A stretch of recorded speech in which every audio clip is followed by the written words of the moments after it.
Good day guys, welcome to the Best Online Tutorials channel. In this video, I will show you how to download and use a extension for Chrome called Grabbit.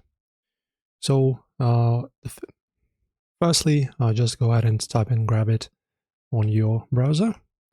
Okay, go to the Chrome Web Store and add it to your Chrome. So just install it.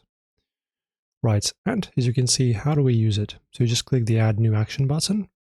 As you can see, if we open it up from our extension menu, we will have our link manager.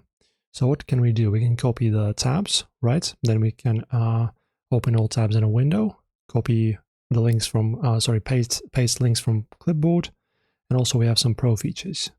So for the ease of use, click on this button for extensions and then just pin Grabbit to your toolbar so that you can access it quickly like this at any time. So pretty much what this app is used for is just capturing the links. And for example, if you want to, let's say take some kind of website that has a lot of links inside it, you want to grab some links and you don't want to copy them one by one, you can just capture them all. And then, for example, you open up your downloader, like for example, IDM, right? Or you can also use JDownloader. It also supports the bulk downloads. And you just paste all of those links inside, and the downloader downloads all of those files for you.